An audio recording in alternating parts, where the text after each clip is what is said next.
Welcome back to Under Oath. I'm attorney Jeff Kaufman. Sitting next to me is my partner, Craig Lynd. Practiced law with you for about, 27 years? 28 years? Way too long. Yeah. Yeah. Way too We don't long. look the same, do we? I look the same. You think you do? Oh, yeah. You were a little pudgy as a kid, though. I wasn't pudgy. You're a little pudgy. Shoney's big boy. Come on. Stop it. You know what we're talking about. I was always... You grew into this rugged guy you were.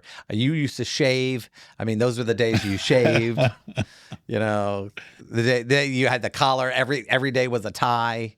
Yeah, I was pretty buttoned the up. custom suits. Yeah, I was pretty buttoned up. All right. Yeah. Oh, I didn't have custom suits at the public defender's office. No way. But the first firm you did. Oh, yeah. How many suits do you think you bought? Oh, I probably have 30 suits. Jeez. I got a lot of weird mail based on you wearing your suit that time here. Because those buttons were like screaming. Okay, listen. Yeah, I don't normally sit down wearing a suit with the button buttoned. I was hiding my firearm, you bunch of weirdos.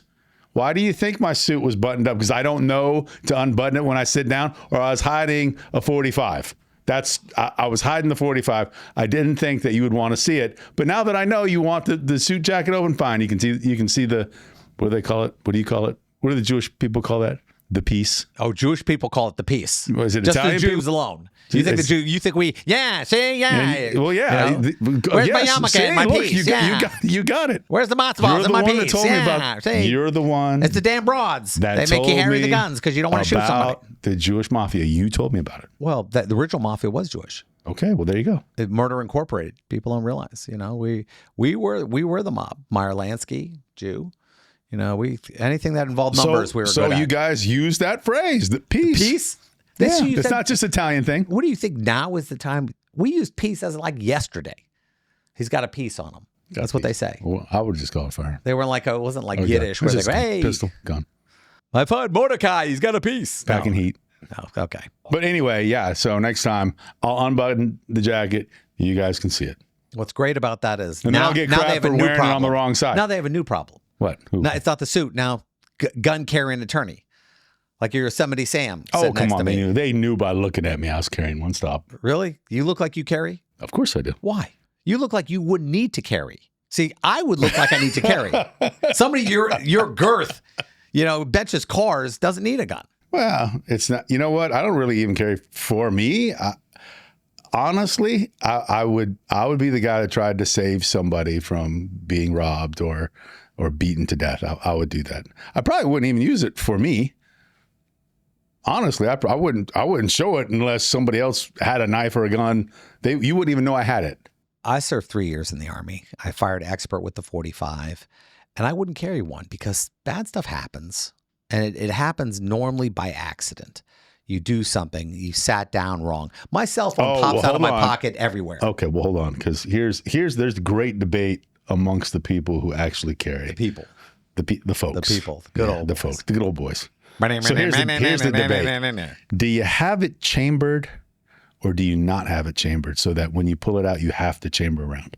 Now, see, I'm clumsy enough, and I'm modest. Choose yourself. I'm modest enough to admit I'm clumsy enough. I don't dare carry it with a bullet in the chamber because that you can, if it accidentally goes off, bad news all around. And I recognize that if somebody's going to stab me, they'd probably get a cut or two in before I can even get it out. You think they'd miss? Well, no, they'd get me. Yeah, they'd get you. They'd just cut me a little bit. Yeah, and they'd get me because I would be using two hands because I need to chamber around. So you'd get a stab or two in. But if you didn't kill me immediately, I'd shoot you. Okay, I want you to know something. I'm not good with one stab, much less two. Well, you're already going to get stabbed. You might as well.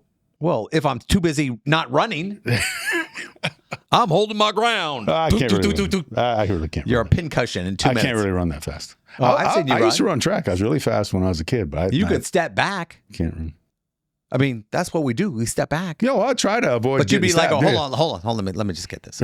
Hold on. My suit's too tight. Let me get the suit out. Hold on, sir. Damn it, Jeff. I know you just pulled your gun out. If it wasn't for you. You just pulled your gun out, but give me a second to get mine and to chamber it. So come on, don't I get time? I watch in the movies. Yeah. The chance of me shooting myself is probably much higher than me actually defending somebody. That's why I can't do it. I recognize that, but that's why I don't carry it chambered. Let's get to the. Do we even have a topic today? Yeah, we got a topic today.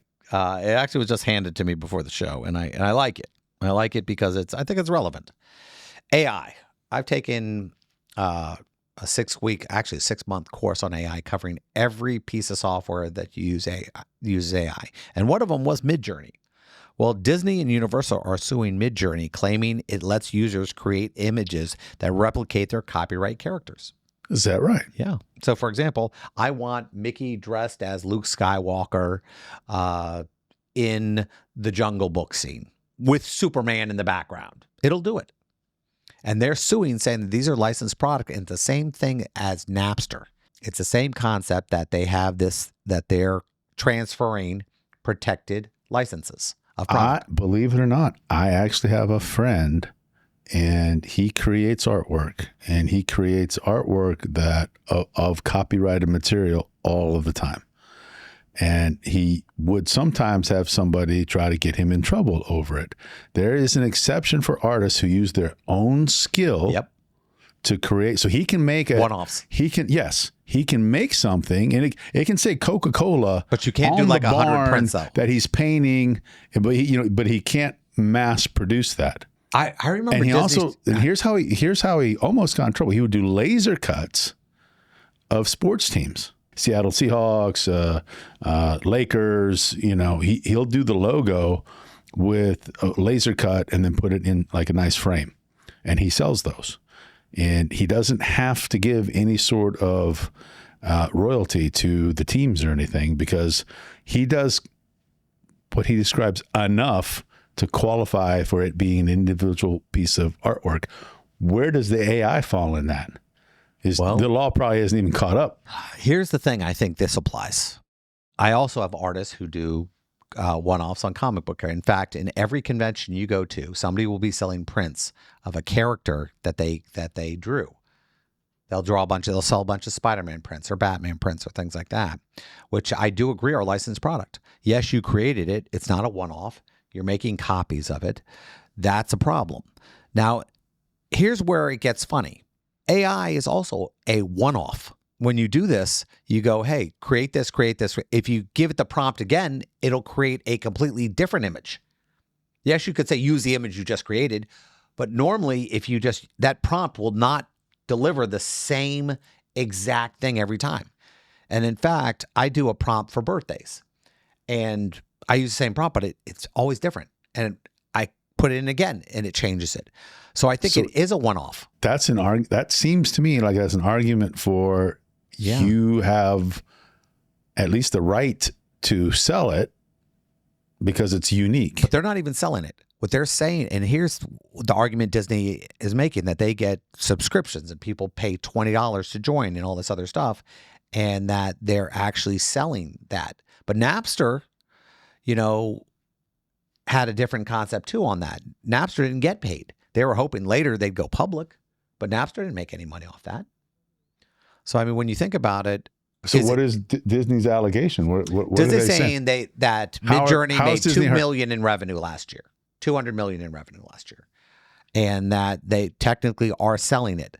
Now, just from making Disney characters? See, this is the issue.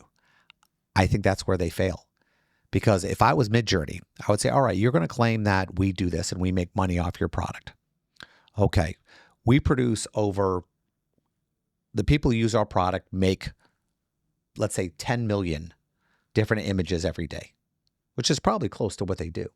Now, times that by 365, you're talking a bunch of billions. And if they made $200 million, what percentage gets made into Mickey Mouse? And let's say it was 0.00001.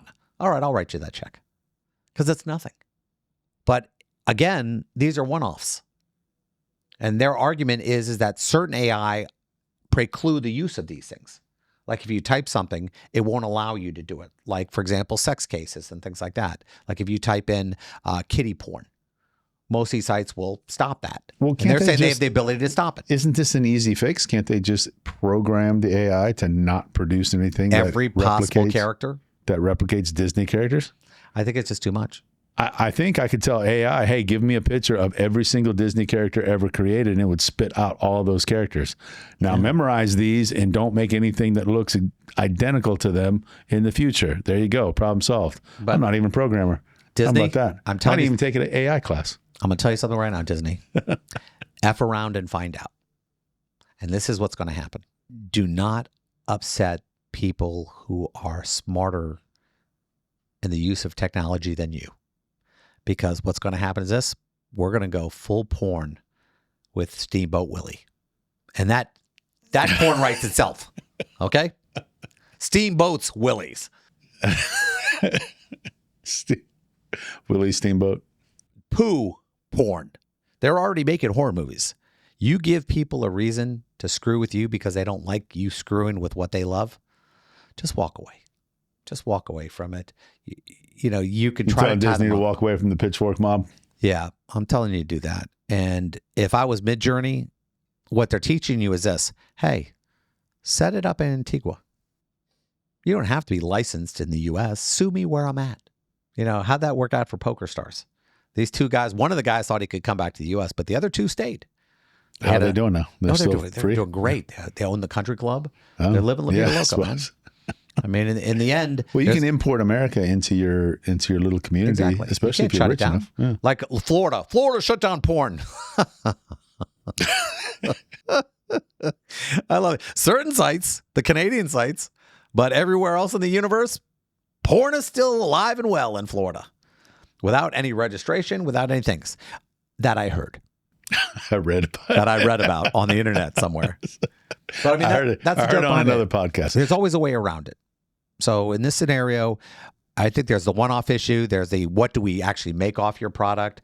The impossibility of every character you've ever named. I mean, how many Disney characters are there? 10,000? Sub-characters, non-characters?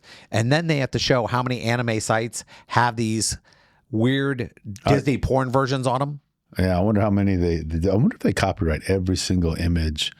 Like, my little girl watched the movie Wish, and there's a big village, and there's all these different faces. I wonder if every single one of those unique images is copyrighted. They can't copyright it all. Star Trek learned that lesson. Star Trek tried to say that everything they've ever done is copyrighted. Every character, every this, every that. And I think they lost. I think the judge goes, listen, you can't there's just so many. You can't copyright every scene, every moment, every character. It's impossible. Didn't Steve Kerr's Winghouse get in trouble for something like that? He said he was Winghouse. Yeah. And Hooters said, you're not allowed to have women in short shorts and tube tops serving wings. That's our thing.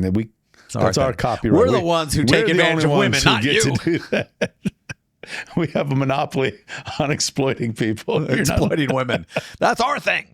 How dare you? Yeah, they lost big time. Yeah, federal court. I remember federal judge. But remember what Hooters also lost? Hooters also lost the case dealing with guys not being allowed to be waitresses. Did they? Yeah. Oh, we need to revisit that now. Yeah, that's just it doesn't. Now that the Republicans are in charge, we need to revisit that. Let's bring that suit up. I don't think anybody's sticking their neck out on that one, dude. I just don't think they are.